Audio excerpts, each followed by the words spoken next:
The flight attendant, who wished to remain anonymous, said that the Duke and Duchess of Sussex had a couple of drinks and snacks during the 3-hour flight to the Arctic Circle. The flight attendant revealed the whole crew had a special briefing prior to the flight on how to greet the royal passengers. However, they, Meghan and Harry, said to the airline that they wanted to be treated as normal passengers, so we didn't do any exceptions or special service for them. She explained, Harry and Meghan were lovely throughout the whole flight.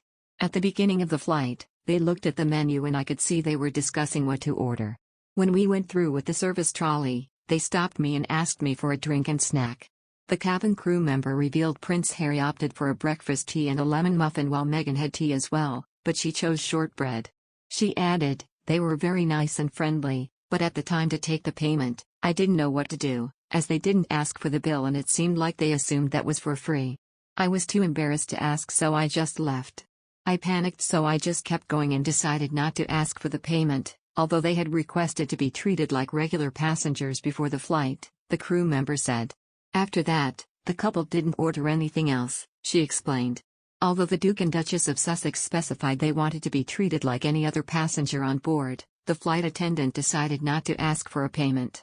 However, she said that by the end of the flight their bodyguard, who was traveling with him, came to me and asked for the bill. I was so relieved but at the same time so confused. She admitted. The bodyguard explained to me that the Duke and Duchess of Sussex never carry any money and he's in charge of paying for everything. Another news, Prince Charles has always found it difficult to deal with William and Harry's mood swings, just like he did with their late mum Diana, a royal expert claims. Robert Jobson said to this day the Prince of Wales admits he struggles to gauge his two sons' occasionally unpredictable moods. The author and journalist, who has covered the firm for decades, speaking to countless courtiers and aides, said the brothers both have quite extreme mood swings. And there was a similar dynamic with Charles' first wife, their mum. It has been previously reported that Charles saw a therapist for 14 years in and around his turbulent marriage to Diana. The tragic princess was fiery and independent, but could often suffer sudden mood swings, explosive rages and prolonged sulks. This is in contrast to Charles, who is said to avoid outright confrontation. Royal biographer Howard Hodgson claimed in his 2007 book Charles, The Man Who Will Be King, Diana's kind and compassionate repute would sometimes slip away, leading to occasional outbursts during the early years of her marriage. It was as if she could only get relief from her inner turmoil and pain by venting her rage on those around her, he wrote. And Mr. Jobson said they are traits that were inherited by William and Harry, to some degree. To this day, Charles admits he often finds it difficult to gauge both William and Harry's occasionally unpredictable moods, he wrote for a column. They both have quite extreme mood swings, just as Diana did, said a former courtier. She could be your best friend one minute and the next your worst enemy. Mr. Jobson also said William's relationship with his father has often been strained over the years.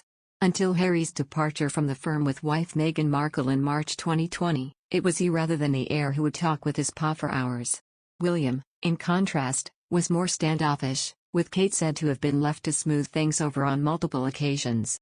Like his mum, the Duke of Cambridge can often display a fiery temper and short fuse behind closed doors, the expert claims. Even senior members of his circle will check which way the wind is blowing before addressing him at times, he added. William and Harry are also said to rarely show the proper deference to Charles, with him being the king-in-waiting, something he has always done with the Queen. Harry made a brief visit to Windsor last week with Meghan on their way to Holland for the Invictus Games. Despite what appears to have been a close relationship with his dad growing up, Harry's public allegations made against his life in the royal family, including painting Charles in a negative light, suggest a major rift.